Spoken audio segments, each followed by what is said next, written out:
लेकिन अभी पाकिस्तान डूब रहा है। बाढ़ में डूबे पाकिस्तान का बेतुका बयान आया है।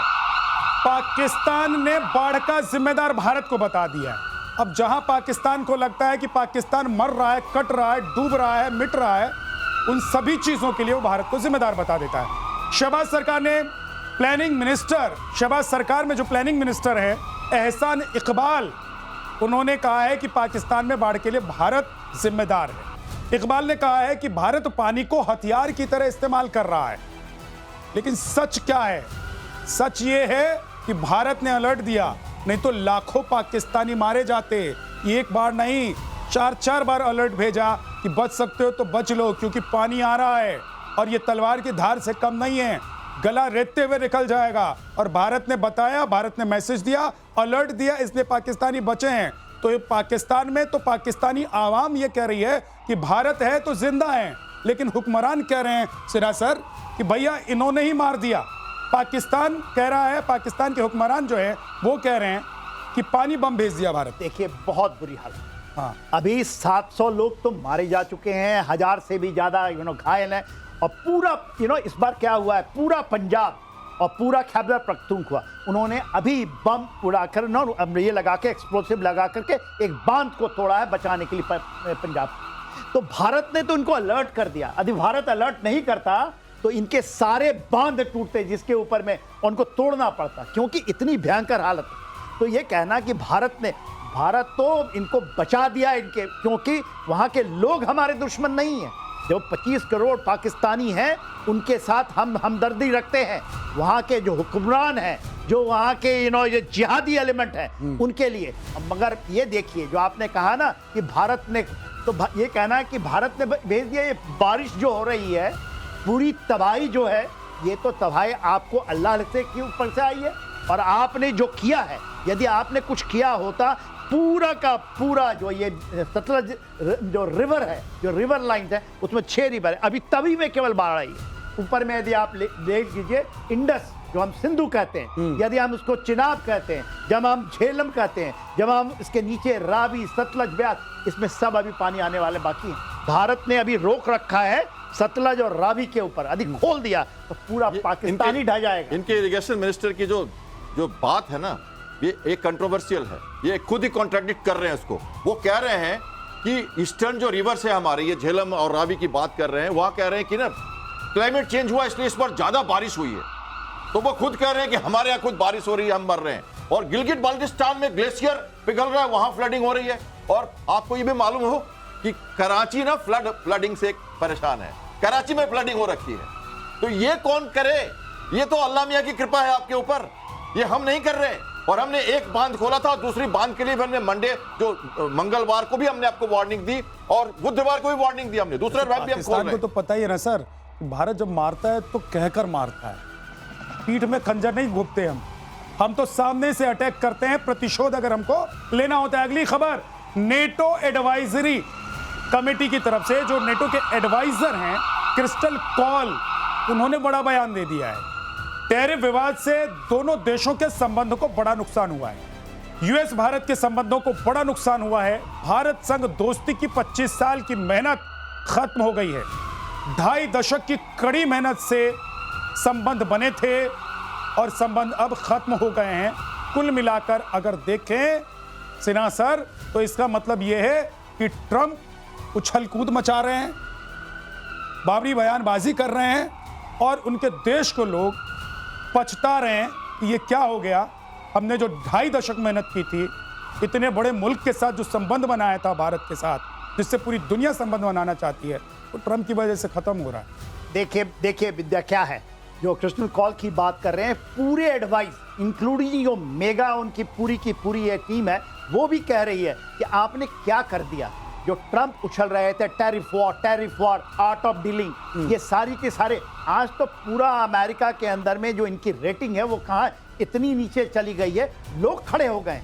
और भारत के साथ संबंध 25 साल की जो पूरी अथक परिश्रम, और ये नहीं, अमेरिका के पूरे लीडरशिप, उसके डिप्लोमेट्स, उन्होंने ही जोड़ा था।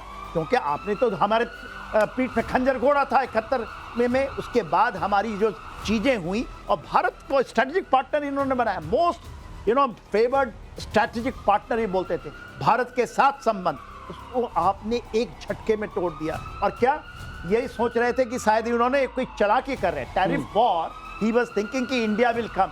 इंडिया ने यह बता दिया कि आपका पानी स्थिर है। आपने सुना ना प्रधानमंत्री मोदी को, पानी के ऊपर हम कंकड़ नहीं फेंकते और हम उसके ऊपर मजे नहीं करते, हम तो वो है कि नदियों की धारा मोड़ देते हैं। तो हम भारत ये है, भारत तो अभी तो देखिएगा ना नदियों की धारा जब मुड़ेगी, जो ये टैरिफ वॉर का। और आप इस बात देखिएगा का कि एहसास अगर अमेरिका में बैठे हुए बड़े बड़े सलाहकारों को हो रहा है तो आप समझ सकते हैं कि भारत जो इंटरनेशनल लेवल पर इस वक्त काम कर रहा है और अमेरिका जो चाह रहा है भारत के साथ, अगर भारत वो करने के लिए तैयार नहीं हो रहा है तो आने वाले वक्त में क्या होगा। लेकिन एक और बड़ी खबर, ट्रंप के ट्रेड सलाहकार विवादित बयान दे रहे हैं। एक तरफ देखिए पछता रहे हैं कि भाई ट्रंप ने 2.5 दशक का संबंध खत्म कर दिया, और दूसरी तरफ जो ट्रेड सलाहकार हैं वो कह रहे हैं कि यूक्रेन जंग मोदी की वजह से है। ट्रेड सलाहकार पीटर नवारो ने यह बयान दे दिया है। भारतीय बहुत अहंकारी हैं और पीटर नवारो की तरफ से बयान आया है, रूस से तेल खरीदकर वॉर मशीन चला रहा है भारत। अरे भाई, तुमने कितने बिलियन मिलियन डॉलर दिए हैं यूक्रेन को, इसका अंदाजा श्याम सर क्या किसी को बताने की जरूरत है कि यूक्रेन को सपोर्ट कौन कर रहा है? मैं तो वहां रिपोर्टिंग करके आया हुआ हूं, वहां लोगों को मैंने सुना है, जाना है, वहां देख कर आया हुआ हूं 4 महीने तक कि अमेरिका से जो पैसा और हथियार या फिर नेटो देशों से जो पैसा और हथियार आ रहा है, पोलैंड के रास्ते यूक्रेन पहुंच रहा है, वो कैसे आ रहा है। तो यूक्रेन युद्ध और रूस युद्ध के लिए भारत जिम्मेदार है।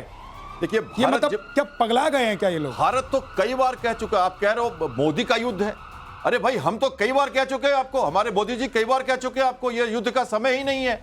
आप हमें ब्लेम कर रहे हो कि आप तेल खरीद रहे हो रशिया से और वो फंडिंग हो रही है रशिया की, और एक तरह से वो युद्ध हो रहा है। एक्चुअली उनका बयान भी पूरा विरोधाभासी है, वो खुद भी नहीं समझ रहे हैं कि क्या कह रहे हैं। उनके बयान को काटा भी गया है, उनके बयान को काटा भी गया है, उनके एक्सपर्ट्स ने ही काटा है और उन्होंने कहा है कि ये गलत है, ऐसा कुछ नहीं है। जबकि हम एक और बात कहना चाहते हैं कि देखिए, अगर आप टैरिफ हमारे ऊपर लगाते हो तो टैरिफ की मार आपके ऊपर भी पड़ेगी, हम भी टैरिफ बढ़ाएंगे, हम तो किसी न किसी तरह का रास्ता खोज भी लेंगे। लेकिन रशिया जो कर रहा है, और ये क्या यूरोपियन यूनियन के यूरोपियन कंट्रीज क्या एनर्जी रशिया से नहीं खरीद रहे? क्या वो युद्ध की फंडिंग नहीं कर रहे हैं? तो ये कैसे हो सकता है कि आप हमें कह रहे हो? खुद अमेरिका कर रहा है, खुद अमेरिका रूस के साथ ट्रेड कर रहा है, चीन के साथ कर रहा है। बिल्कुल मतलब पर्दे के पीछे आप गुल खिलाएं और सामने कहें कि देखो भैया आप नहीं करो क्योंकि युद्ध चल रहा है, तो तुम करोगे तो हम क्यों नहीं करेंगे? हमारा तो वैसे भी जब वक्त पड़ा है तो रूस ने ही साथ दिया, तुमने तो छल प्रपंच से पाकिस्तान का साथ दिया। देखिए विद्या, आपको ना पीटर नेवारो के बारे में जानना और आपके दर्शकों को जानना भर। ये पीटर नेवारो 3 महीने तक जेल में रह के आए थे। ये डीप स्टेट के हिस्सा हैं। ये जो कहते हैं ना कि भारत डीप स्टेट बता दीजिए सर दर्शकों को। देखिए, डीप स्टेट ऐसा होता है, ऐसा कहा जा रहा है अमेरिका के अंदर में जो मागा वाला आया था कि इवन ट्रंप वो डीप स्टेट से ही चुन के आए हैं सेकंड टर्म में। डीप स्टेट ने उनको दिया था चीज़ों को करने के लिए। अब डीप स्टेट में कौन कौन है ये तो आप, डीप स्टेट में वहाँ के लोग जो भी हैं वो एडमिनिस्ट्रेशन के भी शामिल हो जाते हैं। तो वो ये गेम खेला जाता है पेंटागन से भी और उसकी बड़ी व्यवस्थाओं के ऊपर में कि पूरे विश्व में कैसे हम अपना आधिपत्य, ये जो कहते हैं ना यूनिपोलैरिटी को बनाकर रखें, केवल हम ही वर्चस्व लेंगे और कोई नहीं हो सकता। इसलिए वो गेम, तो देखिए आपके सत्ता को बदलना, भारत में भी ये गेम खेला जाता है कि किसी तरह भी जो अभी ट्रंप, देखिए टैरिफ वॉर के अंदर में कौन 104 जो हमारे 1.4 बिलियन लोग हैं, 140 करोड़ वो विजयी होकर के आए। अभी आपको उस चीजों को वो करेंगे कि यहाँ भी सत्ता बदले, इसकी कार्रवाई चलती है, मगर आप उसको डिफीट कैसे करते हैं? तो वो जो बातें करते हैं कि नहीं आपने रशिया से तेल खरीदा इसलिए आपको 25 + 25 50% करेंगे। भारत ने कहा कर लो भाई, कर लो, हम तो ये मैंने आपको पहले बात बताया कि आप कर लो। हम लोग तो ऐसे लोग हैं, भारत के लोग जो नदियों के धारा को मोड़ने वाले लोग हैं। ठीक, हम लोग वो नहीं है कि आप इनको, आपको पता है अमेरिका में 37 ट्रिलियन डॉलर की इनके ऊपर डेट, ये तो थमी हुई पानी है, उसमें कीचड़ है, उसमें बदबू आ रही है, हम उस पर कंकड़ नहीं फेंकेंगे, हमें कुछ नहीं। 1% हमारा 2% हमारा GDP भी नहीं, 1% से हमारा इनका ट्रेड होता है 40 बिलियन। कुछ नहीं है। वो तो $5 आता है ना जो रशिया से अभी कल का आएगा, उनको आप इकट्ठा करो और जो भी हमारे छोटे हैं या जो ये करते हैं उनको दे दीजिए। एक आप इंटरनेशनल इतना मार्केट पैसा में ये भी खबर चल रही है कि इंडियन करेंसी के जरिए भारत क्या इस ट्रेड वॉर को जीत सकता है और इंडियन करेंसी की बदौलत क्या भारत अमेरिका को अब पीछे धकेल देगा। एक चर्चा चल रही है, हालांकि अभी इस पर लेकर बहुत ज्यादा बात नहीं हुई है, लेकिन चर्चा हो रही है। लेकिन इस बीच एक और बड़ी खबर बता देते हैं। रूस का यूक्रेन की राजधानी कीव पर जोरदार अटैक हुआ है।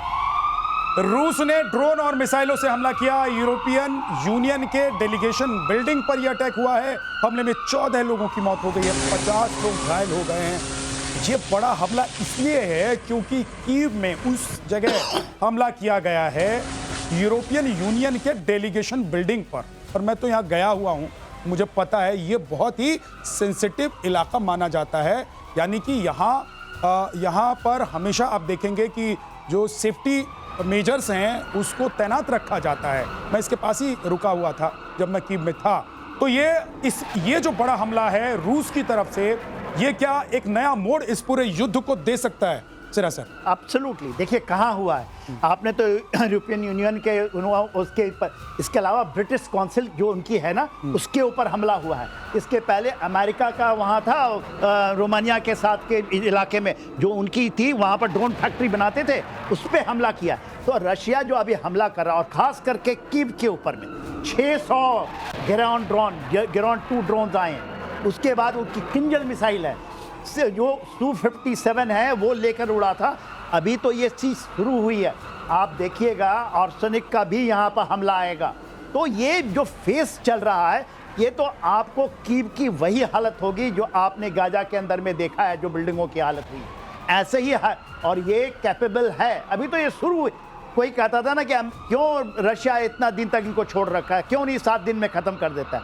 वो धीरे धीरे तिल तिल करके मारेगा और स्ट्रेटेजिक जीत होनी है आर्टिक के ऊपर में और पूरे ऊपर में। मनोबल तोड़ रहे हैं मेरे ख्याल से। मुझे एक बात ये है, एक सवाल मेरे जहन में है कि क्या क्योंकि यूरोपियन यूनियन की बिल्डिंग पर हमला हुआ है, अब सीधे नेटो देश उसमें उतरेंगे?